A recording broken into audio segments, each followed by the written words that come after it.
procurement, program and control.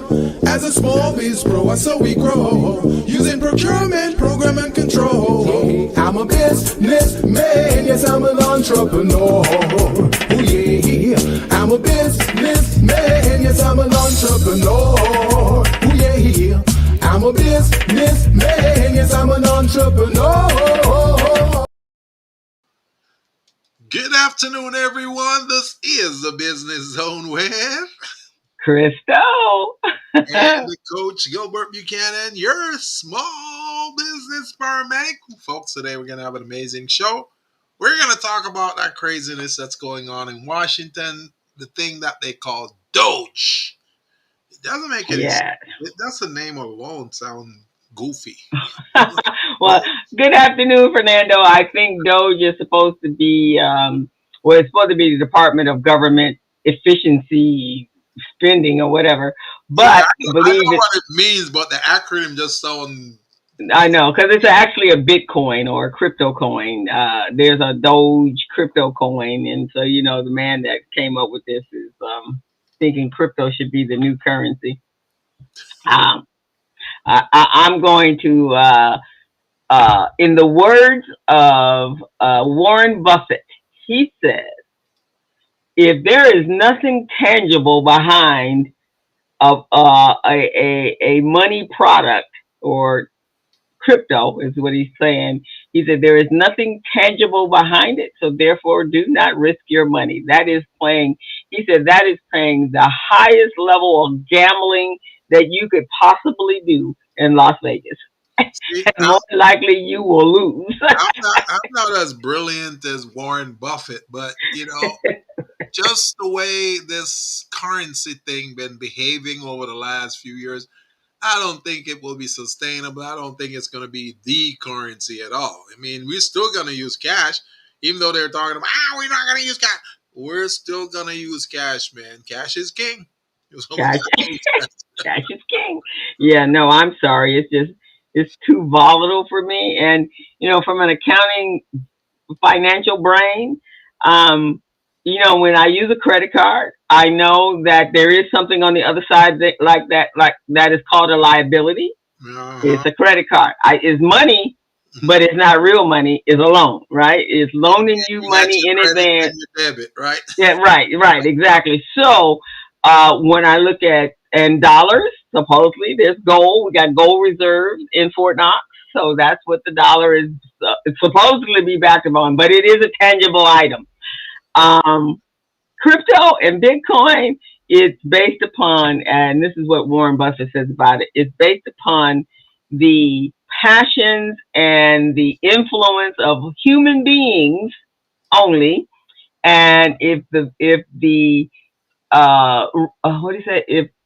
If they're no longer raging and excited about it, then it falls. So he says that is not a tangible reason for him to invest in we know who's in charge of the ones in power. You know, we know their interests. We know what they care about. They don't care about us. They just care about getting richer and stepping on our throats. So we get an opportunity to keep stepping on our throat. Right, exactly. So there you go. You'd be giving up all your money. And I think it's, you know, some people say, well, you're in the stock market. Yeah, but the stock market is based upon a company, tangible.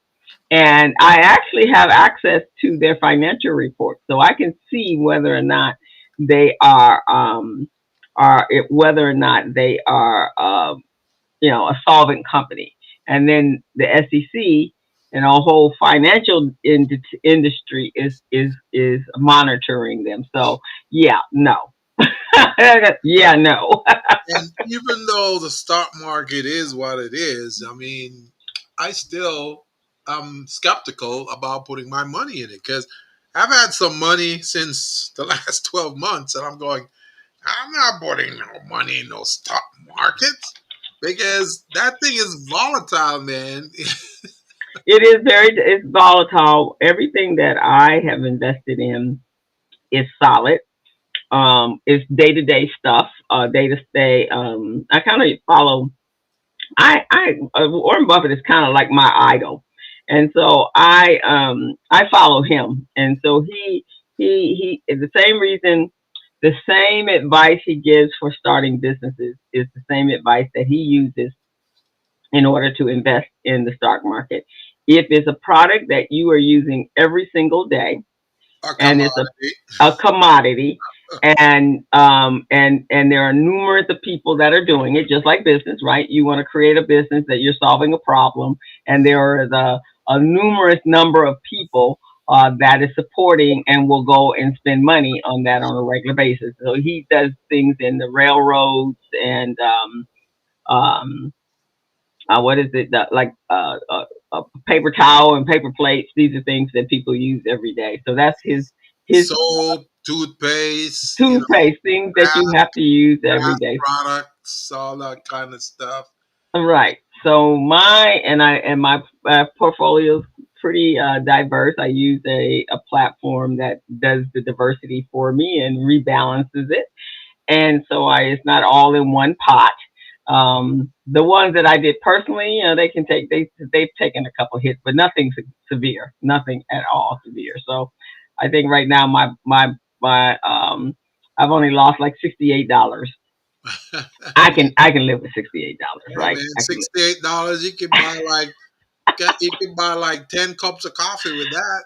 Right, exactly. Well, yeah, you could, but I'm not gonna. It's gonna come back, but yeah. But the Bitcoin thing, just not. I don't know, just doesn't work for me. That's my personal opinion. I Oh, am not a stockbroker. that I'm none of that. But this is what my personal opinion that Doge might take the same reputation and trend like that those stocks, those crypto things, right? is. Yeah, yeah. Doge, come on, man, that is crazy. So, guys, that's what we're going to talk about today. The title is The Rippling Effect of DOGE's spending cuts in small business as it relates to small business contracts. So, there are a number of people that do have small business contracts, and we just want you to have all the information and knowledge that you need. And as you guys know, Gilbert is the guru in this space. This is his space. Yep, this is my space when it comes to contracts, guys. Procurement, contracts, all of that. Right. So we're going to have a conversation because for me, you can't sit in the dark and expect a certain expectation if you have no idea where the lights are on the wall. Yeah. That's mine. So you got to know where the lights are for at least you'll be able to, feel your way over to the wall and turn the lights on to mitigate your risk from breaking your neck. So that's where we are today. So Gilbert, how was your week? Oh man, my week. My week has been like a whirlwind, man. It's like I'm trying to do some update to my platform, but then I just completed interviews, man. Interviewed programmers and developers and all of that. And woo, that's a challenge, man. Anyone who needs to hire programmers and developers, guys, it's not an enticing thing. It makes you lose like 5 years off your age. Because you're going through trying to interview folks, and even other corporations, people are hiring employees. It's just a mess. Even though they may have certain organizations doing the interviews for them, at some point they still got to get involved, and you got to deal with people lying about their qualifications, and mm, you put them to work, and then you find out they really don't know what they claim they know. And that you just wasted your time, going through that process with them, man. Ah, yeah, it's a challenge. It's a challenge. Hopefully, you will get through it, yeah. but sure, it won't be the easiest thing. But once you do, you'll be very happy with what you're going to get on the other side of it.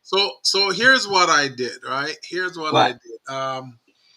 There are three candidates that I thought were kind of, suitable to Mm-hmm. take care of what I need to do.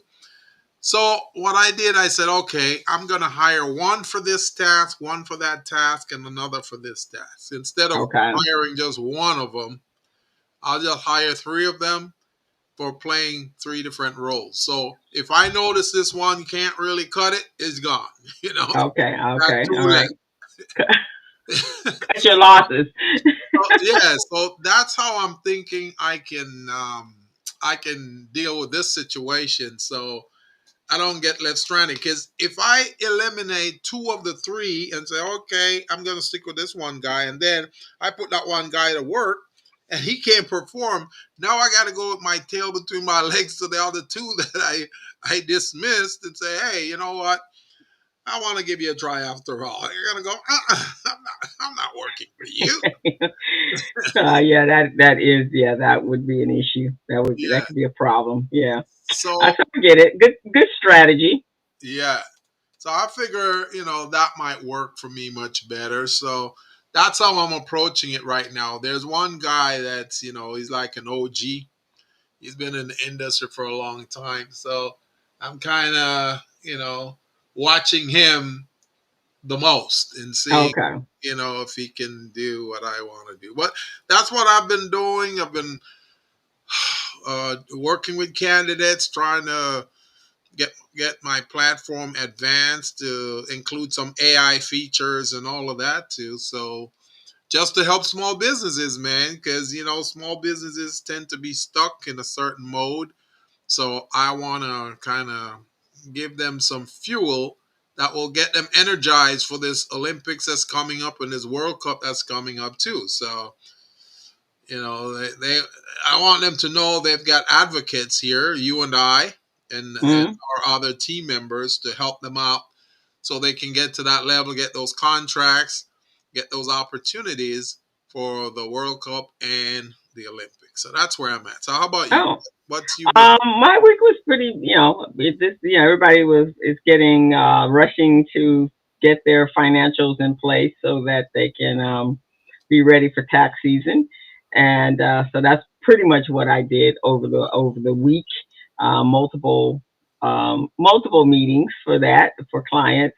But last night, speaking of getting ready for the Olympics, last night I attended um, a meeting that the councilwoman Heather Hunt, and she's in the 10th district. For those of you that don't know who she is, Uh-huh. she had what she called a small business information session Right. last night. And it was about learning how to better prepare your business for major upcoming sporting events, including the World Cup, the Super Bowl, and the 2028 Olympics. So the entity, everyone were able to interact with city staff who understood what types of contracting opportunities would be available for them and how to qualify, how to bid on these contracts. And so then and it, which kind of led right into what we were talking about today Yeah. and what you need to do during this time. So we're just going to kind of go through, um, you know, the breakout of what is happening in Washington and how does that really affect us as small business owners here in the state of California. And if you guys are in other states, then what pertains to California, you will have to reach out and do your research on what pertains to the cities or the counties that you live in.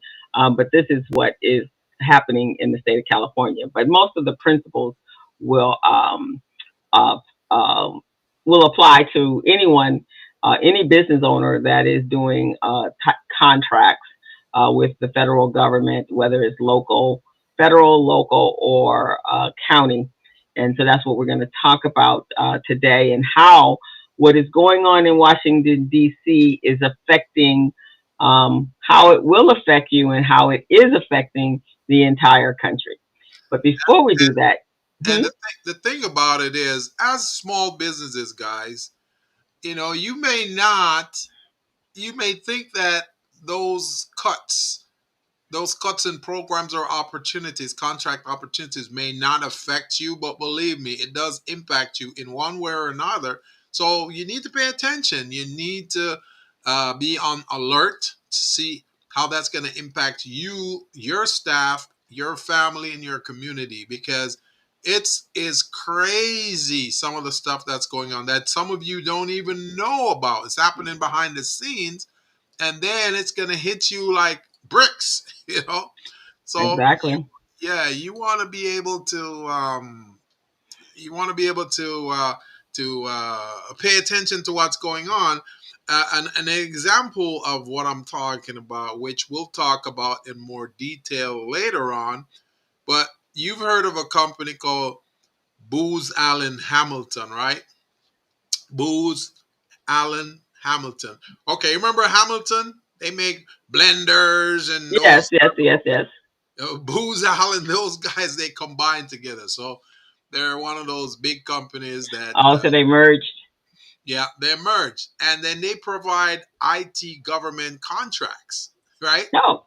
They're one of the companies that's been affected by this. They're losing a $69 million contract through this Doge thing, right? Which Wow. I'll talk about that a little later, but no one would ever think about that. Now, if they're affected by losing these contracts, don't you think whatever products they sell is going to affect us, the consumers, too?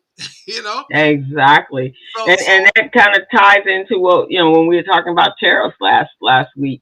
yeah. Tariffs will eventually hit us home, hit us Oh in yeah. our pocket, because that is a tax on a product that's coming from another country. Oh yeah. And so a lot of the products and service products that we use actually are not manufactured here in the United States. They're manufactured outside of this country. Yeah. And there was and then there was the import export. Then I think you said it a couple weeks ago, the NAFTA agreement. And so that's where we're talking about here. How does it affect us, and what do we need to do about it, Yeah. and how do we survive it, right?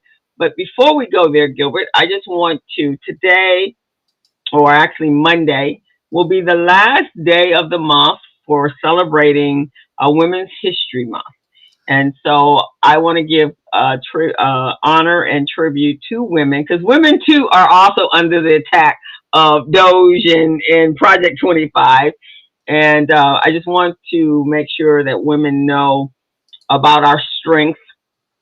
We also want them to know we haven't forgotten them, because we haven't talked about them a lot on this program during the month of March. We have not forgotten about women. So women are one of the demographics that we really want to reach out and provide resources to, because you know uh, they've in the marketplace, many or most women businesses have been treated horribly. So I kind of want to put that out there to let you guys know that we're advocates of you, and we're doing whatever we can. And before my co-hosts go to our next point, I just want to throw this out there. Only 4% of women-owned businesses get government contracts. 4%. That's horrible. So think about that. Think about how we can steer you in a better direction, so you get more recognized, especially during the month of March, where it's Women's Business Month.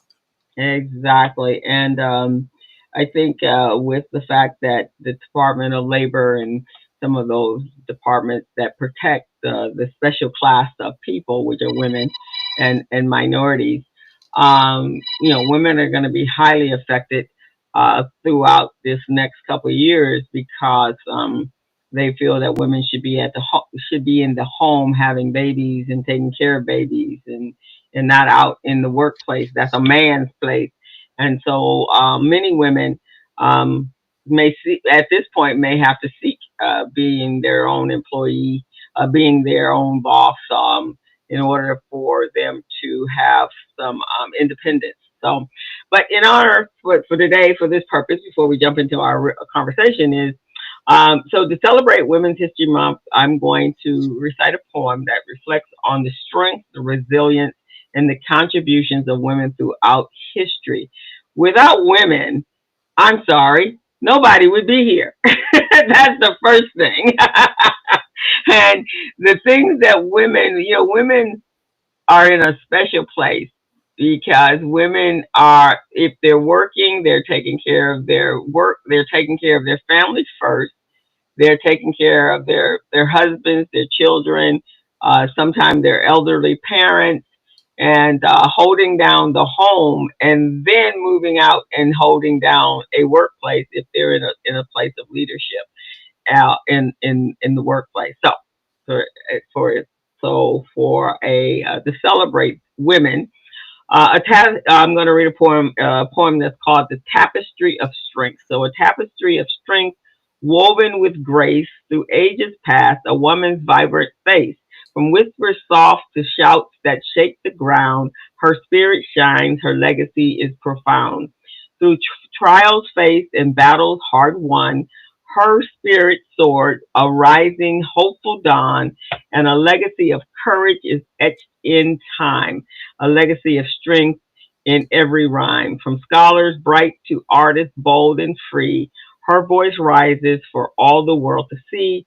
A tapestry of strength, a vibrant hue in every woman, a story shines anew. So let us raise a voice with hearts ablaze to celebrate the women of all days. For in their strength, our future we embrace, a tapestry of strength in time and place. All right. And I think that's pretty apropos for what we're going through, or what women will be going through eventually. Right now, they haven't quite got to us, but it's coming. It's coming. So, all righty. So Definitely. before we do that, we want to tell people where they can go over to subscribe, and I'm going to hit that little button. And so we're going to do that, and then we're going to jump into what we're going to talk about. And So, Fernando, welcome to the Business Zone, sir. Thank you for being here. Thank you for being an ardent supporter. I'd love for you to put your comments and suggestions in the chat as well to let us know your thoughts on some of these topics we're talking about. And if you're new to the Business Zone, most of you, if you're new to the Business Zone, never heard of the Business Zone before, oh, so you're scrolling through on YouTube or Facebook or LinkedIn. And you come across this website, you go, who are these two crazy people? Well, these two crazy people, Coach Gilbert Buchanan and Coach Crystal Mitchell. We've been in the industry for a long, long time. We've been in the industry for a generation and a half. How about that? there we go. they Yeah. measure a generation by 20 years, right? So we've Yes. been in here for a generation and a half, guys. Providing services to those businesses that need help to create a business that is business ready, bank loan ready, and contract ready. That is what we do. Making sure that when any opportunity appears, you are available and ready for that opportunity. Not getting ready, but already ready. So that's what we do, and we've been doing it for a while, and we're excited. We're still excited. I am from since the beginning of the time when I first launched my business, and I'm sure Gilbert is as well. And then we've been here on this platform, the Business Zone, for 9 years. Come July, and so we're excited about that, bringing information to you that can help you be better business people. So you can go over to our YouTube channel, hit that subscribe button, or you can use the QR code here, and it will take you to our channel. And then at that point, just hit that subscribe button, and then you will get notification every Friday at 3 o'clock or before, letting you know that we're about to come on. Okay. Right. And All righty. guys forget, guys, you can whip out your phone right now and just take a quick picture of that QR code. So you've got it on your cell phone, then you could save that or forward the link to your laptop or your desktop and make it happen. But And make it happen. we really want you to be a part of this. Some of what we're going to talk about today, we're going to talk about the World Cup that's coming up next year, and we're talking about the Olympics that's coming up in 3 years. So, get your popcorn, guys. Call your fellow entrepreneurs. Tell them to tune in. So perhaps they can learn a thing or two, or perhaps they can teach us a thing or two. Exactly. So today we're going to talk about, and we're glad you guys, the ones that are tuning in again, welcome back. So today we're exploring the pressing issue of the numerous of small business and entrepreneurs, and actually even employees at this point, that have felt the implications of DOGE, which is the Department of Governmental Efficiency, currently being ran by Mr. Elon Musk. And I'm being nice. And the massive spending cuts that have taken place, and what we want to talk about is how do these reductions and what do these deductions mean to in reference to government contracts, and how might they impact the world of a small business. And Me so, Gilbert, do you want to tell them what the government contracts are so they'll know? Before I do that, teacher, can I ask a question? Yes. Who is this Mr. Elon Musk? Is he a government person? No, he's actually, I had a conversation today, and I was talking to a colleague about business owners who are visionaries, business owners who actually, can implement, and manage and do all of those things, right? That because those are the entrepreneurial characteristics of a human being, right? So Yes. there are a number of people who call themselves inventors or engineers of whatever of a product or a service, and it more likely is something that the world needs. But the difference between a business owner or an entrepreneur and an inventor is one is visionary and one is that will implement it and make sure that it runs smoothly. So we're going to call Mr. Musk a visionary. He has a number of businesses. He has Tesla, and he has recently purchased what was formerly called Twitter, is now called X, and that's been run into the ground. And he has SpaceX, and he has Starlight. So he is actually a business owner or inventor or acquisitioner, because he actually acquired most of these businesses. He didn't start them. He actually acquired existing businesses, and he has been running them. So no, he is not a governmental employee. He is not political. We did not vote for him. He was appointed. So that's who's Mr. Musk. Okay, teacher, because I thought someone who runs the government department should be an official, a government official who has been voted in or been appointed by a committee. But it doesn't seem so here, teacher. It certainly doesn't, right? Because right now we're ignoring the three government branches. We only got one branch happening, but that's a political conversation, and we'll have that class as well soon on the politics of civics, the civics of politics, and that this country was based upon the Constitution. That there are three branches of government, and right now the current occupier of the White House is choosing to ignore those three branches. But that's a different show next week or week after. Okay, teacher. I just for, wanted to know. for those who skip civics 101 in high school, we're doing something different right now, Gilbert. So, government contracts, guys. For those of you who heard about government contracts, I think there's a few small business or entrepreneurs who have get engaged in government contracts and procurement or things like that. Because the first thing is many small businesses are afraid. They're afraid to get involved in contract dealings with the government because they think it's so out of their scope, out of their range, out of their capabilities. So they stay away. But guys, I want you to know this. There are $500 billion out there in federal contracting opportunities available for small business, veteran owned business, women owned business, disabled veteran owned businesses.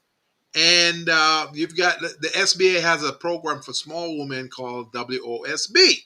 So there are so many different aspects to accessing that money. Now, we know that small business is the economic engine of this economy. So they always find ways of doing things, solving problems, solving pain points in the marketplace, making our lives easier. But for some reason, small businesses are really afraid of tackling the government contract. So, part of what we want to talk about here on this program today is how you guys can go about doing that and protecting yourself. Now, this this government efficiency program that they call DOGE, they're they're making you dodge opportunities and now are not really focusing on what you're supposed to focus on. So I just want you guys to know that there are opportunities out there that you guys can do. I was on YouTube the other day. I saw this guy, he got a federal contract for $1 million, and his job was to get a manufacturer to provide him products, those little screening um, metallic devices that they use in fast food restaurants like McDonald's, Burger King's, Wendy's, all of that, to strain the oil out of the meat and food products that they produce. So it strains the oil. The oil gets collected in a container, and the food product stays on top there, like your fries and all of that. Right. That's what the contract was for, $1 million. This guy's never done the work before, never done anything like that. He got a contract. You see what I'm saying? Yeah, So, I mean, some of them are like, I think I met a lady early on years ago, before I even knew what government contracts were. But I met a lady that had a printing company, and she yeah, happened to have one of the large printers, yes. the big commercial printers, Hmm. and so she got a contract, which was for it was a it was a grip of money. I want to say, and this is a number of years ago, Right.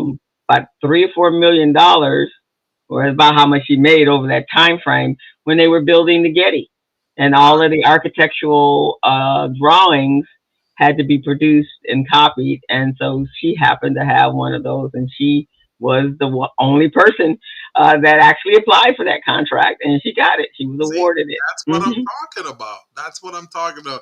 She wasn't afraid, and that's why she was able to get that. There are a lot of other small businesses that aren't afraid to go out. Because look at it, guys. I want you to think about it this way. What's the worst thing can happen to you if you submit a bid or a proposal for a government contract? The worst thing is they can say no. We're not going to give you a contract. You're not ready, right? That's the worst thing. So Right. now, if they said that to you, then your follow up questions would be, well, how am I not eligible, or how am I not capable of doing these things? How am I not qualified? And most of the time, the contracting officers will tell you why you're not ready. And you take that information, you go back to the drawing board, and you start putting things in place. Now you come back, okay, I did the things you said. Now I'm Hmm. ready. You see what I'm saying? So it's not a bad thing to go after government contract and not get it. All it does is prepare you to be better next time around. So now you have taken care of those weaknesses that they told you that you have. You've converted them into strengths, and you come back to the negotiating table, and you're in. And like my Mm. co-hosts say all the time, if you're not at the negotiating table, guess what? You're on the menu. You're on the menu. You don't want to be the one they're discussing all the time on these programs. And most of the discussion is about how to eliminate you, how to exclude you, how to do these government efficiency cuts that they're talking about right now. See, everybody calls it DOGE. I call it Dodge. they're, they're So, dodging small business, qualified small businesses. Go ahead, co-host. so here's my thing is, and I don't think in all of my, and I vote every election, Mhm. every election. And I consider myself an educated voter because I do a lot of research before I vote on any propositions or any human being, to make sure that what they stand for is what I stand for.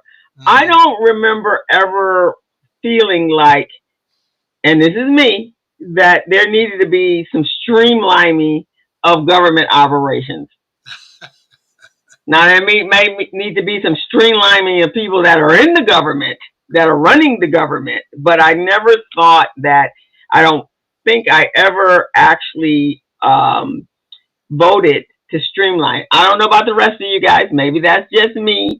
If anybody else did some voting when they're vote, and one of the things that were one of their principal issues was streamlining the government, um, and reducing the government deficit, because I also understand a lot of the deficit is because of whoever was the president before and possibly after. And so I don't know. Have you ever voted for that? No, I've never voted for that. And the reason I have not voted to cut those things is because the programs that they need to cut are the programs that their fat cat friends are benefiting from. That's a program they Mm, need to cut. They're not cutting those. They're always usually cutting the programs that benefit the small family or small businesses. And we know small families and small businesses are the engine of productivity in the society.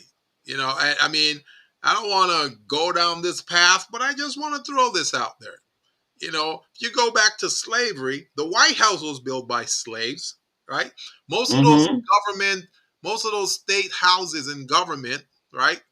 Like Mhm. in Washington, in Sacramento, in on all those key cities, they were built by slaves. You see what I'm saying? So I don't understand why they feel like the people that they use to build them up and build those great buildings, great structures, and great infrastructure within this country, why they think they should eliminate and get rid of them. It makes no sense to me. You know, I was watching this little thing on YouTube the other day, Mhm. 5 7 days ago. Mhm. There is this woman in I think it's North Dakota that she is complaining. I think she's a council member, city Mhm. council member. She's complaining that first of all, they were complaining about illegal immigrants here in the country and how they need Mhm. to get rid of them. We need to get rid of them. They're taking away our Mhm. jobs. Let's get rid of them. They don't belong here. They should be Right. in prison. Right. So then the federal government decide to launch a campaign to pick up those folks that they call illegals and send them to a foreign country. We don't know where, Mhm. but Right. they send them away. Now the same lady is complaining, saying, "Oh, I'm losing 80% of my workforce. What am I gonna do? I'm gonna have to shut down my operation." She was the same one was complaining that these are illegals and they need to go. I guess I think they just thought it wasn't going to apply to them. They wanted Exactly. everybody else to suffer, but they weren't supposed to suffer. So it was like, I don't know. They were supposed to put a tag on her people. Don't take them because I need them. But see, Right. the thing about it is they weren't even paying those workers minimum wage. They were paying them way lower. Exactly. And in some cases, they pay them cash, so they paid them under the table. They weren't paying taxes for these folks. They weren't paying employee taxes to the state. So Mm-mm. I don't understand why they're complaining. They think that if they rock the boat one way, it will benefit them. But when the boat is rocked the other way, then Right. they shouldn't be impacted. That is Exactly. crazy. So that's It, part of this DOGE so-called efficiency spending cuts, which is ridiculous. You know, exactly, because they the places that they've cut. So as a financial person, Yeah. um, cutting jobs, unless your bottom line is that if you're going to cut a job, you're obviously going to cut a job where that they don't really have any real impact on the production of your product or your Yeah. The service, right? productivity is not The significant. yeah, you leave them alone. Now you may have an overabundance of individuals in your admin and things of that nature that you could probably reduce down to, and use one or two people to produce the same volume of what you were getting with the 4 or 5 people, but your productivity you cannot get rid of No. because no one's there to do the job. And it's always, when I was in business school and definitely as I was venturing down the entrepreneurial pathway, Yeah. I've always known and been taught, and every last one of us have been taught this as well, that entrepreneurship is the significant fuel that fuels the economic growth of of your country, right? And it drives innovation, it creating jobs, which then boosts productivity and ultimately leads to you having a more vibrant and prosperous economy. So when we start to do these cuts, this is a trickle down theory, right? You cut it from the top and all the way down, there's going to be cuts. So now how are you going to be more efficient? That's my question. How are you more efficient? And how do they measure that? And how do they measure the efficiency if you're closing down whole departments, right? So as a small business, even if you are not one of those individuals that have contemplated doing contractual work for the government, it's still going to affect you because of the fact the work that the people that are in that space are doing is making it better for you as Right. a small business, right? Because Gilbert may be the contractor, the general contractor, but he may hire me to come in to be the subcontractor, right? Yes. I don't have to go through all of the process of that he's going through, but I'm still helping him be able to execute the contract that he received. And he may have to hire 5, 10 people in order to execute the of the goals of the contract. So you, the small business, you're going to be affected For because sure. those could be opportunities for you. And not only the small businesses, but also their families, people in communities are being impacted. So it's a chain reaction. So far, they've here are some propositions that they've made that they're really going to go through with, right? Okay. So they're looking at 10,000 people that they want to lay off um, the housing department, right? 10,000, Mhm. the health and human services department. Okay, they want to Mhm. they want to release 10,000 of those folks. Then they've got other departments that they're looking to cut another 2,400 jobs. This is the Center for Disease Control. 2,400, 2,400 jobs. Okay. Mm. Now, the operational budget cut for that is $453 million. Do you see what I'm saying? Yeah. Unbelievable. And then you've got the General Service Administration. That's another department that this DOGE entity is trying to reduce. I don't understand that yet. I do believe that there in any in any governmental department, if you review it properly, there might be some areas that you can tighten up on. I Mhm. do agree with that. But when you're cutting 50% of a budget or 50% of a department, come on, you can't do that kind of stuff. That's 50%. That's ridiculous. And So and on top of that, Gilbert, there is a fallout from that, right? yes, So if you're closing down whole departments, then the real estate, the offices that were rented and leased for right, a time frame, is now going, you're going to be paying still that out. You don't get, just because you reduce your workforce doesn't mean that your rent for the space, if you have a 25,000 square foot space that was housing all those people you were talking about, Right. they're not going to go, oh, you only now have 10 employees, just use half the space and we'll prorate your lease and now you'll pay for half that. That is not the way it works. It's not how You're it still works. going to be paying the rent or a mortgage for that entire building, the insurance, all the utilities, the phone bill. They're not going to drop the phone bill down to 5 phones because you got 5 people when Right. when it was actually 50 people. So Right. that means now the phone company is going to have a reduction. They're going to be fine. You, on the other hand, have not reduced not one solitary dime, except for you've cut out the salary. And then, with that being said, there are a lot of small entrepreneurs who have existing contracts with those departments. So Yes, now those small businesses get affected also. So I don't think they're thinking about that, man. That domino effect is going to be so crucial for this economy. It's going to be unbelievable. The only thing I can liken this to is in 2020 when we had the pandemic. 2020, exactly. when everything shut down, there was no productivity going on. People were losing jobs. People were being sent home, Yes.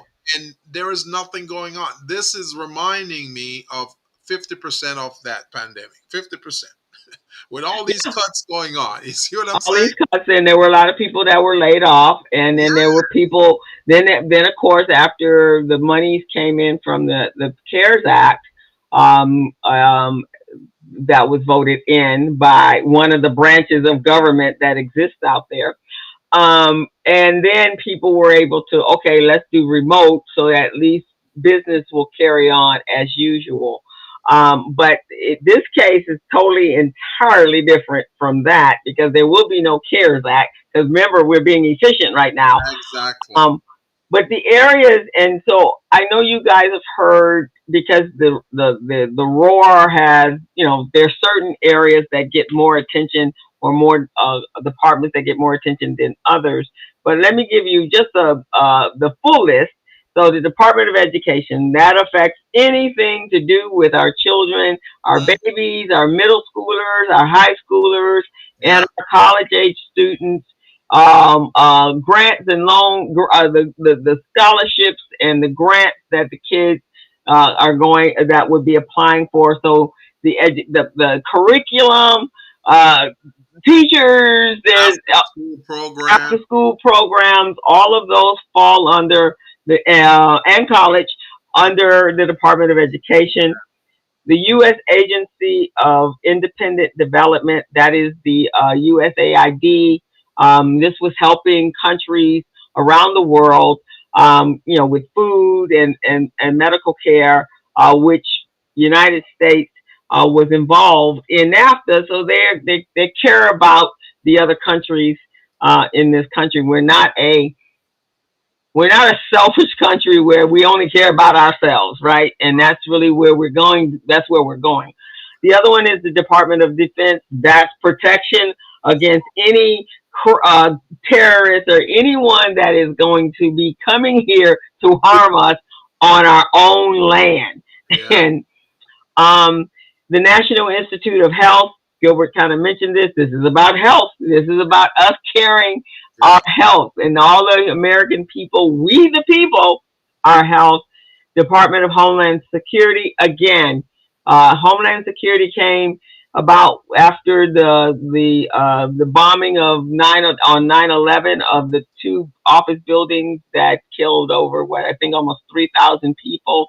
Yeah. That was put in place to protect us from a foreign terrorist that was coming to harm us. So that's gone.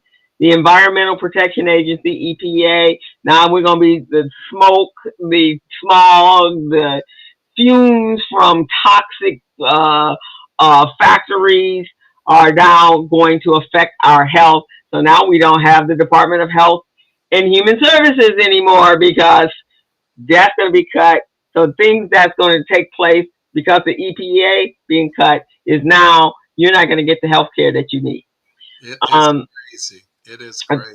the And General Service Administration, this is an area that I know that there are a lot of governmental contracts. So we're oh going to let Gilbert yes, talk about that one in a minute.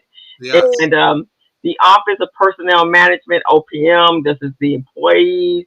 Department of Agriculture, this is how we eat. The Department of Commerce, this is money. Department of Housing and Urban Development, HUD, we talking solving homelessness. Now we don't even have a department to manage it. Consumer financial protection, that means people can rip you off upstairs and downstairs and you have nobody to report to. exactly. The Department of Treasury, this is what protects your money. The Department of Labor, these are departments. So if you have some grievances at your office or your work as an employee, who the hell cares? We're moving into slavery hood, I guess. Um, Food and Drug Administration, the FDA. So that means anything can be fed to you and your children. Yeah, Department of Justice, again, the law enforcement agency, Social Security, SSA. This is all affects all of us, and definitely those seniors that are retiring. Those of us that are on Medicare because we turned 65 because we worked hard to, and this is what I call our delayed retirement plan because we paid into it, so it's not an entitlement. Department of State, Department of Veterans. So now we're just going to kick the veterans to the curb. The SBA, this also will come into conversation when Gilbert starts to talk about that. The Department of Transportation, now folks can just drive all kind of crazy on all kinds of roads that are not been repaired, and nobody's monitoring the transportation. The Federal Trade Commission, FTC, this is where all these tariffs are going to come into effect. The U.S. Geological Survey, making sure that the country is sound. Fish and game. Okay, so now we won't. I don't know what we will get with the Fish and Wildlife Service and the Bureau of Indians. Now, you know what that means, co-host. With fish and wildlife, you're gonna have people illegally dumping stuff in the ocean, in the rivers, in the waterways. You see what I mean? They're going to be fishing illegally, doing all kinds of stuff. Now, a lot of the fish products that is being monitored and maintained by those agencies, now they won't have the manpower and resources to enforce compliance. So people are going to dump all kind of stuff in the ocean. Now, what's that's going to do? That's going to impact the fish there. Now, a lot of these fish are going to be deformed. They're going to have all kinds of parasites in them. People are going to eat that. Guess what? It's going to affect them, their health wise. You see what I'm saying? So this has a domino effect that many of these folks in the DOGE are not thinking about. It's ridiculous. I don't know if they even care, Gilbert. The FCC, this protects us, the airways, the Department of Transportation. If you get on a plane, obviously we've been seeing the result of that. Mm-hmm. The National Labor Relations Board, okay, now you have no grievance committees. Security and Exchange, this is the stock market. So now we're going to crash out the economy. And then the Department of Energy, and then the National Archives of Records Administration. So who cares if we're protecting our history? And the Railroad Retirement Board. So all of these departments as it stands have felt some sort of cut from DOGE or DOGE, as Gilbert once calls it, and it is going to affect us. Now, let's talk about how does it affect the existing contracts that people have and have had for multiple years. Right. So let's talk a little bit about the Department of General Services, because that general services means services in a general kind of way for multiple agencies and multiple demographics, the types of services that's provided. So many small businesses can access contracts. Okay.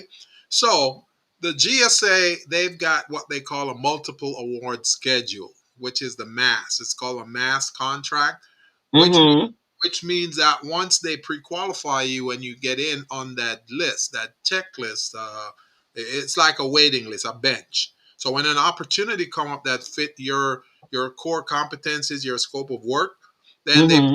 they put it out to bid, and then they only send it to companies with those types of qualifications. So those companies come in. So we're looking at some of the type of contracts that's going to be impacted by this DOGE reduction plan, right? So some Uh-huh. of these are going to be IT jobs will be affected, office supplies, security, transportation, human capital, meaning human resources, right? That's been open to small businesses, even large businesses, right? Those are some of them. Then we're talking about street sweeping. We're talking about, because when they do construction, they need like these water trucks to, if they're doing construction, they're digging up the ground and all of that, right? Right, right. They're going to need these water trucks to come by and spray water over it so you don't have that dirt pollution to infect the community. That's usually in construction. That's what they do to keep that dust level down so people don't get sick.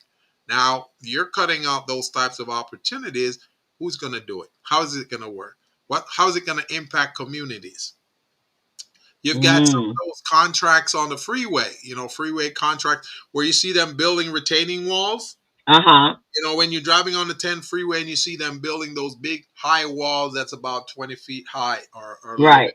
Right. Those are some of those contracts that's being impacted, and that's through the transportation department, the Department of Transportation. So all of those types of things are going to impact small businesses. Now, when you're on the freeway and a car breaks down on the freeway or a vehicle breaks down on the freeway, that you usually see them pulled aside in the slow towards a slow lane, right? Uh-huh. Then the Department of Transportation have contracts. They have subcontracts with smaller companies that will come out, tow those vehicles off the freeway, take them somewhere. If there's an accident, the tow trucks will come. They'll take the damaged vehicles off the free. That's part of the Department of Transportation contracting opportunities that small businesses benefit from. So think Wow. about how all of this is going to be impacted, man. This is just ridiculous. And It is. as we know, contracts, if most of our listeners don't know what a contract is an agreement between two or more parties that one has a need, one has a pain that needs to be solved, but they Mm-hmm. can't solve it themselves. So they put it out to bid, and they call that a solicitation. So they're soliciting help from a firm that has expertise in that area. And that firm could be a large company, a medium sized company, or a small business. So when that company responds to that solicitation and they demonstrate that they have the expertise to do the job, then the government entity, the contracting entity will decide, okay, we will award it to this company. So all of that stuff is being impacted, that chronological approach to things. All of that is being disrupted because I strongly, based on what I've seen, I strongly believe they're trying to do sole source contracting. Now, sole source contracting is when the government or a contracting entity awards a Mm-hmm. contract only to one company. They didn't do a bid. They didn't do competitive bids where other companies know about the solicitation. They just give it to one uh, um, business without even putting it out to bid. So no one even knows that there was an opportunity, and this one company gets it, and then that company may get it again and again and again and again. So that's sole sourcing contracts. So And all of wasn't that the purpose of the minority certifications in the first place? exactly. So that's one of the big reasons why we had minority certifications and disadvantaged business certification and women-owned business certification, just so that these opportunities don't keep going to the usual suspects. So that's some of what we're seeing here in this DOGE environment, where it's going back to the way business was being done before. And that's not good. That's not good for the economy. It's not good for small business. It's not good for families. It's just not good for the US at all. So, a lot of people may overlook these types of ramifications because they're thinking it won't affect me. It doesn't bother me. We're seeing more and more of this happening, especially to the farmers. The Mm. farmers are being impacted tremendously. The farmers, they produce eggs, they produce poultry, they produce beef, vegetables, all of these things, rice, all of these food products these farmers produce. But now, when this federal government came in, and then they cut the aid from US aid and the farm subsidies to the farmers. All of those things are impacting the farmers. Now they're wondering why many of these farmers are upset. Well, you're cutting off their livelihood. They can't feed their family, can't hire people to satisfy community requirements. So how do they think that all of these crazy things that they're doing is Right, exactly. So to date, the government from January 20th to February 25th, the government has terminated 2,425 federal contracts for convenience and issued a stop order on 205 others. And these are totaling about $150 million in deobligated funds. That's according to the government spend department. So that means those individuals, that you're pulling literally $150 million out of circulation in the economy, right? yeah, because they wanted to go to one person, which is that person who was running Dodge. They wanted to go to his company, which is ridiculous. That's not how government contractors work. It works at all. We develop programs like the Disadvantaged Business Enterprise Program to curtail those types of things, where opportunities are directed to just one group and not everybody else. So they call it evening the playing field. So if they're trying to stop that, that is so illegal. And the powers to be, man, they need to take this to court and fight it, because they will definitely win. And let me ask this. $8.6 billion in Department of Education cut. I mean, 8.6 billion. That's a That's lot. ridiculous. And let me ask this question, Gilbert. So let's say they wanted to um, no longer give government contracts to anyone that is non-white, because that's really the goal, right? Uh-huh. And non-white, they want them to have all of the opportunities.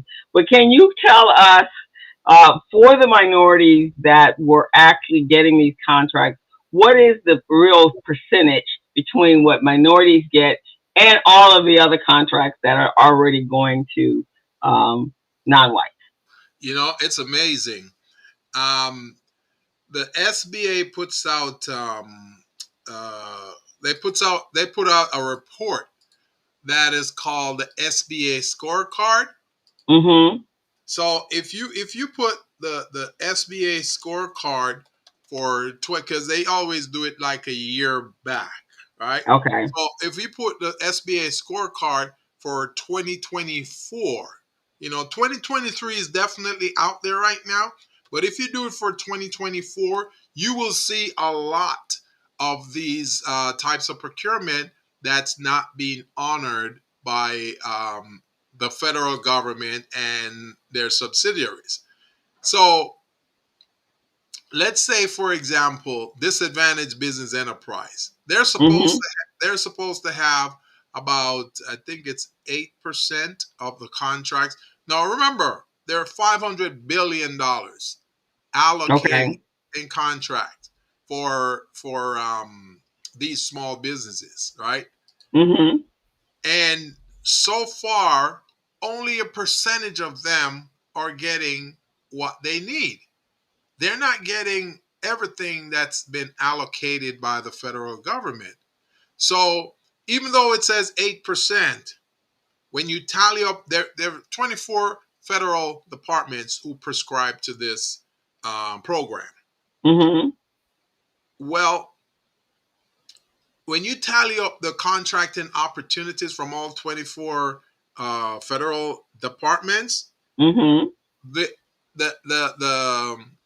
the fund allocation in terms of contract does not add up to 8% for minorities or disadvantaged business or woman owner. You see what I'm saying? So Okay. so that means even though they're supposed to, based on the law, to make um, this amount awarded to the disadvantaged businesses, they're still not doing that. But then they're cutting that department. Most of that is going to their friends, the bigger primes. You see what I'm saying? Mm-hmm. That's what they're doing. So in So actuality, you're not taking anything from anybody. exactly, you're not, because the fund is already encumbered to go to those businesses. Here are some of the departments: Department of Commerce, Department of Homeland Security, Department of Defense, Department of Energy, Department of Justice, Department of Labor, Department of Transportation, Department of Education, Department of Environmental Protection Agency, General Services Administration, Department of Health and Human Services, Department of Housing and Urban Development, Department of Interior, Natural Aeronautics and Space Administration. That's NASA. Okay. Well, we know who's gonna get that contract. All of those contracts. Nuclear Regulatory Commission, National Science Foundation, Office of Personnel Management, the SBA, Small Business Administration. They're ones too who were supposed to award contracts to small businesses. You got Social Security Administration, Department of State, Department of Treasury, U.S. Agency for International Development, U.S. Department of Agriculture. You got the U.S. Department of Veterans Affairs, and general government general department nationwide. Okay, so those are the usual suspects who are supposed to be awarding contracts. They're not doing that. They're not doing that. They may give a few contracts here or there. Like I say, for disadvantaged business, if it's 8%, then they're probably at a 4 or 5%. So Mm, they're deficient in these awards. And not to mention women-owned businesses. Women-owned businesses, I think they put a 5% marker on that. Women-owned mm, businesses are lucky if they get 4%. Lucky. 4%. You Wow. see what I mean? So these are the types of things that's going on out there. And like I say, you can find the SBA scorecard. Just go to Google and type SBA scorecard for 2023 or 2024. You'll find it, because they keep this either in a spreadsheet format or they do it in a PDF. So it's out there. This is general information. These are the types of information that I have in Small Biz Pro, my platform, that you can go to every year, every day, every week, and you can just go to the procurement piece and click on these opportunities. You'll see it. You will see Wow. it. And, and and so those cuts, guys. So as Gilbert basically is saying that a lot of companies are going to close. There are going to be a lot of jobs that are going to be lost because those opportunities and those jobs were based upon those contracts, because those are usually multiple year contracts, right? So now you can forecast and plan and have employees, and knowing that you're going to go back up for another contract. And so there's going to be lost jobs and businesses closing, which is then going to cause a problem in the communities, because now you're going to have all these unemployed people, Mhm. and the unemployment numbers will go up. local economies, it will be in a free for all because a lot of companies, a lot of the economy is based upon small business being Right. able to generate revenue, pay taxes into the system, and then that means that communities and neighborhoods and schools are then taken care of because of that, right? Because and then in the programs you have for the elderly, this is what drives. These are the key drivers is making sure that people there is revenue coming into the cities and states and federal governments where you live in order to have a sound economic community. So now let's go back 5 years ago to the pandemic. The just say the CARES Act was not there, and this is the only way I know how to help you guys understand the devastation of this, right? Because if the CARES Act had not been in place, then we would have already suffered this 5 years ago, Oh, for right? sure, for sure. Because there would have been no money. So that meant all these people were out of work until for 2 years, 3 years at best. And that would have been it. That would have been it for us at that time. Because I remember, being in the financial industry, I know money is what fuels the world, right? You got to have economics. You got to have money in order to take for anything to work. And I Right. kept thinking, there is no way the government can shut down for 3 years and survive, right? Well, that was the reason for the CARES Act because the politicians knew that there was no way this country would have been done for. And then finally, what Gilbert was just saying is the disproportionate impact that is going to be on veterans, on women, on Black people, Latino entrepreneurs. These are the ones that are going to get hit the hardest, and so the backlash is really going to be a backlash even for those that are not minorities Right. because the country is going to suffer greatly. That means everyone in the country is going to suffer greatly, not just Black people, not just Latino people, not just veterans, and and not women, just women. That means white men too will suffer. Everybody. Everybody will suffer because when the country goes down, everybody goes down. Ain't nobody eliminated. They're not sitting on a rock unless you're a billionaire. But even at that point, billionaires are making their money because they have some business that the middle class and the poor people are the consumers of. So if they have no money, then the billionaires are also going to start losing money because people are no longer going to be able to shop. Right. So even the backlash even is going to affect them. They will no longer be billionaires because nobody will be buying their products Hmm. or their services. It's gonna affect So, so many people, man. They just don't know it. Right now, some folks are, saying, "Oh, that doesn't affect me." It indirectly affects you guys. Everything you do, every person. Think about every person in just your community, not just the whole country, just your community. Every person has to touch transportation at some point. Everybody has to touch food services at some point. Some hmm Everyone has to touch social services at some point. Health hmm health services. Do you see what I'm saying? So all right, of those play into this, and most of those are most of the departments that they're cutting their budgets. So, exactly. so this is affecting us guys. So you need to step in, understand what's going on, and also to come up with ways in which you can avert this. And maybe it means you got to look at different types of opportunities. Do that.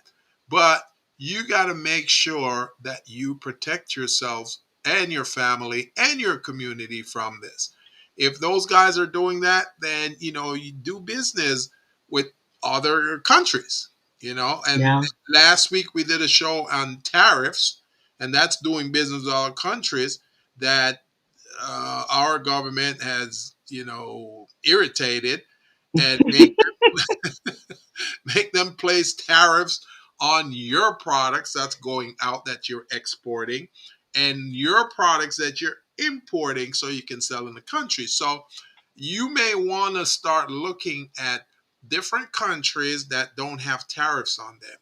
And one country that I can tell you guys about right now, which we talked about last week, one country is Vietnam. And if you want to be a billionaire, I'm telling you, you make 50 grand, you provide 50 grand, right? In funds to purchase products or services, 50 grand in Vietnam's currency is 1.2 billion. You understand? So if you're in Vietnam and you have 50 grand, you're a billionaire. Right, exactly. So I just want you to know, look at countries where the exchange rates are much higher, right? And then the US, and see how you can establish a relationship, a trade relationship with their businesses there or with their economy. You know, that's probably a way that you might try to avoid some of these cuts that's going on where they won't impact you heavily. And I'm going to say as well, exactly, Gilbert. But one of the things, and I would imagine, I mean, if you got contracts and then you've learned how to work in that system, and that's how you've been operating your business since the beginning of time, especially federal contracts, you might want to now look local. You want to Yeah, look at your, depending on the type of the state you're living in. If it's a blue state, you probably have more opportunities than in a red state. But your local city government, your city governmental agencies, your state, your city, and your county, because that may offer you some contracts as well, um, provided that they're not receiving their funds from the federal government. That is one of the caveats to that. The other thing is every wise man and every business owner should know, as an entrepreneur, you should never have all your eggs in one basket. exactly. You need to diversify where your revenue is coming Yeah, from, because even when you are doing contracts, you tend to find that the pay is slow.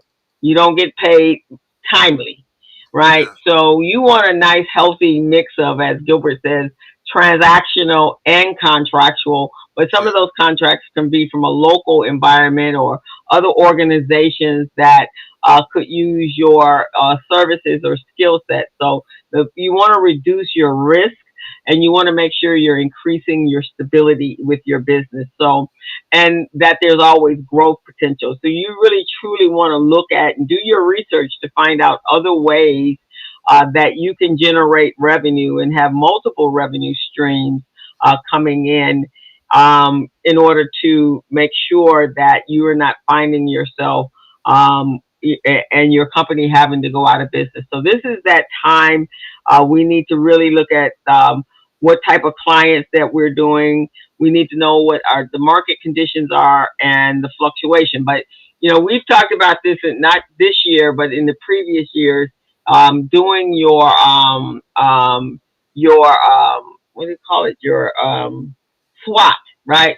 Understanding what your strengths, your weaknesses, and your opportunities and threats are. And right. you should be doing that anyway, even if this wasn't going on. You should understand where your business can expand to and how it can expand in order to generate more revenue. We actually should be looking at collaborating with partners instead of being by ourselves out there nowadays. Hmm. And really promoting your business and marketing, having a marketing budget so that um, you can have more diverse opportunities coming into your business. And then if there's got to be some internal changes, like working on your customer support and customer service, then this is a time to be shoring up all of those, because that is how you maintain the businesses where you're actually interacting with the community or with the people and the consumer itself. And then you can also, if you're not doing online business, you look at e-commerce. That's a great way. Now you're doing business wherever the business is, right? So at that point, Gilbert, you can do international business Yes. because, if you have an e-commerce site and people can obtain your services online, now you can do business wherever anyone is willing to pay you, and there's pay portals for that to happen. But I am going to say this: every year for the last couple of years, I have been traveling to Egypt, and Egypt is a country that has in the Cairo alone, it has over 1 million people living in Cairo, but there is no health insurance program. So the people have to pay for their own health care. There are no food programs for people, for the ones that are impoverished. There is no Department of Labor. There's no Medicare. There's no Social Security. There is none of those out there. At best, the people, the way they make money is their families have left them property and they rent out those buildings, but they can't do repairs on those buildings. That is really what it looks like when a country has no social services, when the country has no governmental programs that govern the food you eat, the water you drink, or any of that. And so we don't want to be that country, because the poverty that I see when I go there is scary. Yeah. And so that is not the country that we signed up to be in. And Right. so I do know people have found it very uncomfortable with all that's going on, and it is so much going on at one time. But we are going to ask you to stay informed, monitor, and even if you don't have to watch it on mainstream news because you're getting a one-sided, do your own research, guys. You have to be able to fight. We got to fight for our freedom and opportunities that we have as a people. And then the last part is advocating. You have to advocate for yourself and for everyone else in this country. So there are organizations that can help you do that. That's what their jobs are. They are not governed by their monies are not governed by a federal environment. So you have the Small Business Majority. That's an organization, and it brings the small business to the policy table. Get involved. Main Street Alliance is providing small business with a voice on pressing public issues and policies. National Federation of Independent Businesses is a small business advocacy group with a mission to promote and protect your rights to own, operate, and grow your business. And the National Small Business Association, and this was founded in 1911 to provide a voice for entrepreneurs in the small business community. Use these resources. Do reading on things that can make sure that you do not go out of business. You've invested a lot into your business, and it would be sad if you didn't at least put up a fight. That's all I'm going to say, if you didn't. So right now, everything does seem extremely uncertain. But do recognize that small business has always been the backbone of our economy. And if we work together, we can adapt and thrive. But if we just sit with our head in the sand and think that this is going to blow over, it eventually will. But there's a whole lot of moving parts right now. And all I want to say is your most important mission right now is to protect your family, protect yourself, protect your employees, and protect your community that you're living in. And so we really cannot just bury our head. We have to find a space that helps us fight what's going on for life that we've come to treasure. I treasure my freedom. I don't know about y'all. Yeah. And I treasure the fact that I can make my own money as I operate my own business. And then here's the final thing. So we got the tariff, which is going to crush us on one side, the governmental takedown of all organizations, all departments. That's going to level us on another side. I don't even know what the objective is and the goal is on the bottom side of this. I don't know what the what do they call it? What is the goal? Yeah. So the goal, the forecast, those are things that you need to look at as small businesses. Now, I would like you guys to strive to be more involved. Now, if you don't have the time to do it and you don't know how to do it, you guys can reach out to us here at the Business Zone. I will personally provide you guys with information. I'm a data library. I got all kinds of stuff over here, guys. I've got all kinds of stuff. If you want to do GSA work, GSA schedule, I've got their fiscal year 2024 performance report. That's their annual performance report.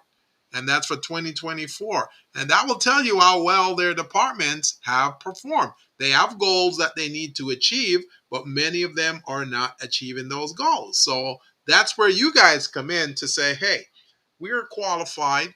We help you guys get your capability statements together, statement of qualifications, so you can go in and demonstrate that you are qualified to do that work. And as a matter of fact, you have a 5% goal on this. You're not really achieving that 5% goal. You're at 3%. We can really help you to achieve that. So here's what we do. And let's see what type of solicitation are coming up.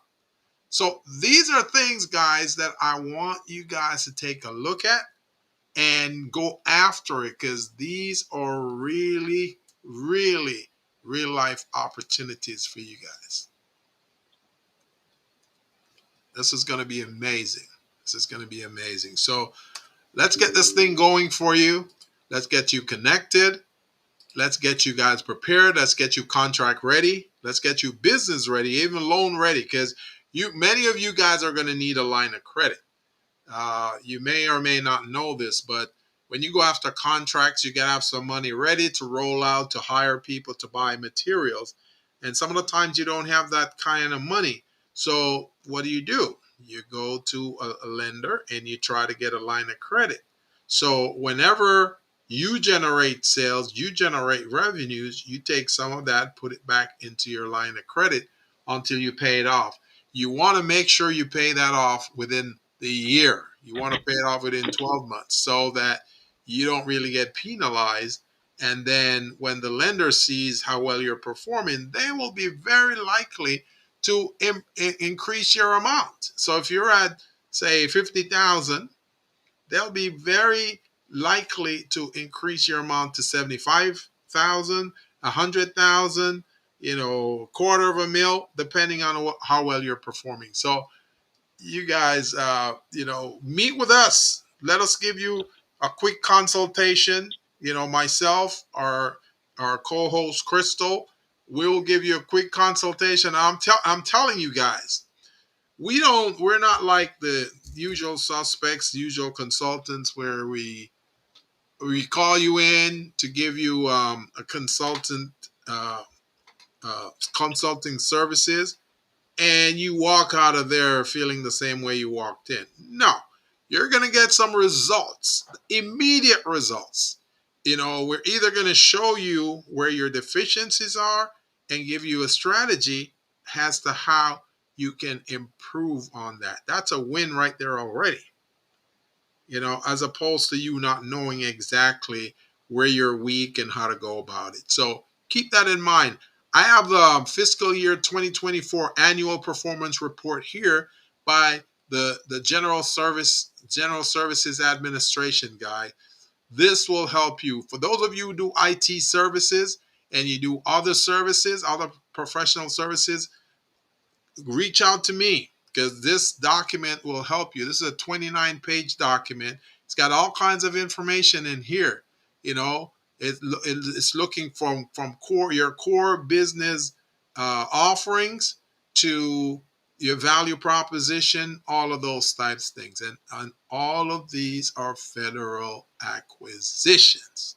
Okay. So There. So reach out we to us.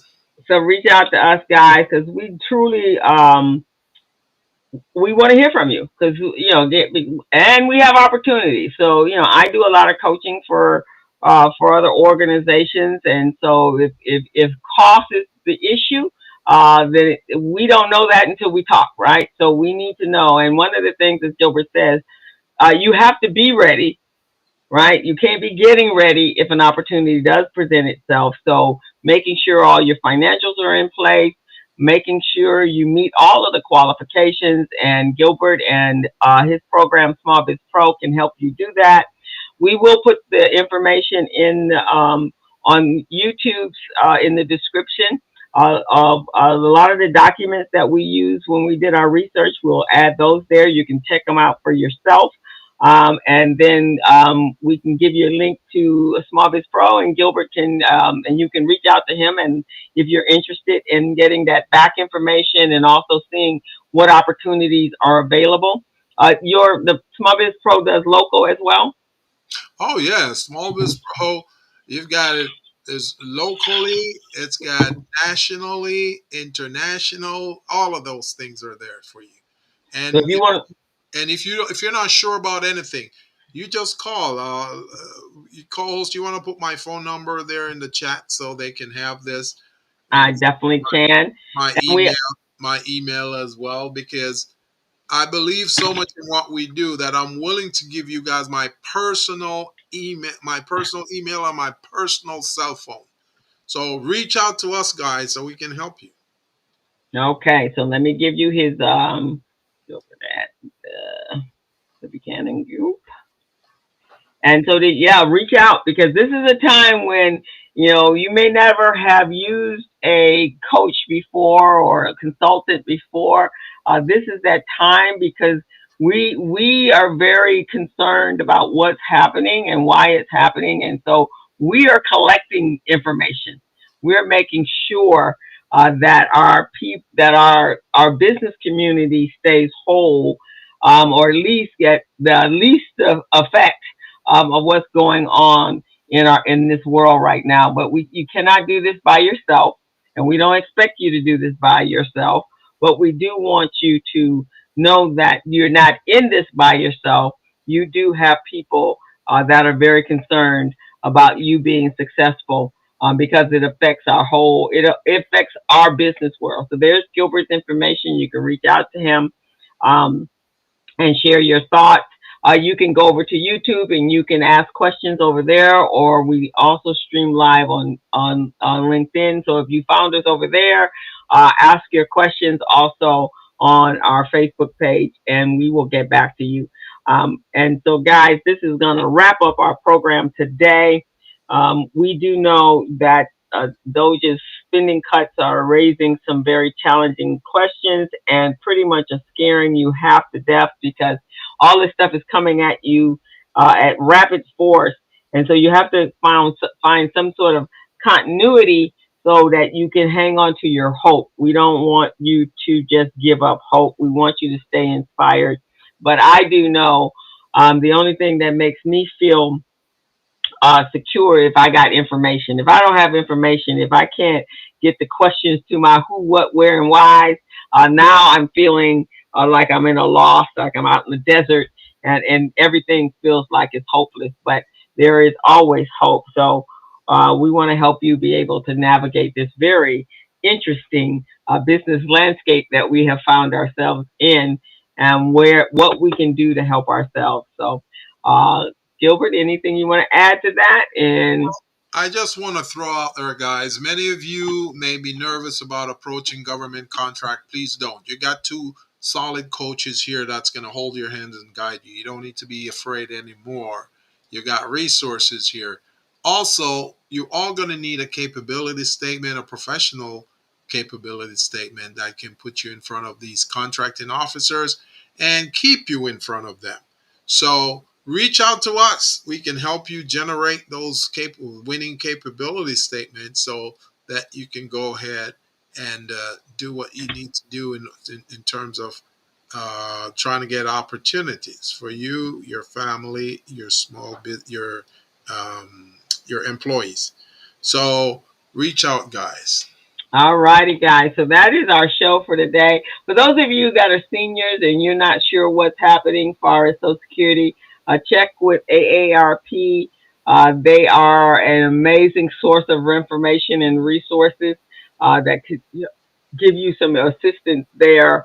I would advise everyone, if you are 65 and older, make sure you check into your my Social Security, my SSA account, and also your Medicare account. Just we have to be hyper vigilant right now to make sure that our information is not being compromised. Also, check your credit. It's probably a good idea at this point to lock down your credit because we don't know what's happening in the White House right now. So lock down your credit because that'll mess you up too. And so you want to make sure that we're all staying safe. And remember, this does not affect a minority group of people. If the country fails, if there's an epic fail of this country, this is the entire country. I don't care what your nationality is, you are going to be affected. And so this is not a ride that you can ride alone. Solidarity will protect us. Being exclusive and thinking that it's not going to affect you, that mentality will affect you and hurt you. So with that, guys, we're going to sign off for this week, and we're going to have another riveting conversation next week. We're going into small business month, and so financial month. Yeah, well, so we're going to be talking about small business. We should have a couple of guests next week, but if it requires us to do class and session because there's just some pending information happening, we will be doing that. And Fernando, thank you for hanging in with us. And Fernando says, great job. I appreciate all the information, your heart about helping us all win big. I will talk with you this week, Gilbert. So that is from Fernando. Sounds great. Right. And if anyone have organizations out there and you have your constituents and you need to have some conversations, go over to our YouTube channel and share this video with them as well. Because this is, at least this is the start of some information, and I will put the links in for the research that we did that backs up what our conversation was today, because Gilbert and I are research freaks, and so research comes natural for us, and we will pass it on to you guys. Yeah. So with that, guys, we want you to have a great weekend. Be safe. The month of March is over. Now we have to move through the month of April. And it's actually Easter, so maybe some blessings and miracles will take place, and some rising and some rocks being moved away from Jesus, and he can come back out now and save us. Those of you that are religious and believe in our Almighty Savior, right now, I heard somebody, Gilbert, say the other day, we need Jesus. We need Superwoman. We need Batman. We need Robin. We need all of the galaxies of superheroes to come out and save us right now. All of them. Because we're under attack by the enemy. So have a great weekend, guys. And we will see you back here, hopefully next week at the same time and at the same Bat channel. So see you guys. Have a good time. Have a good weekend. All right, cue the out. As a small biz pro, so we roll, using procurement, program, and control. As a small biz pro, so we grow, using procurement, program, and control. I'm a businessman, yes, I'm an entrepreneur.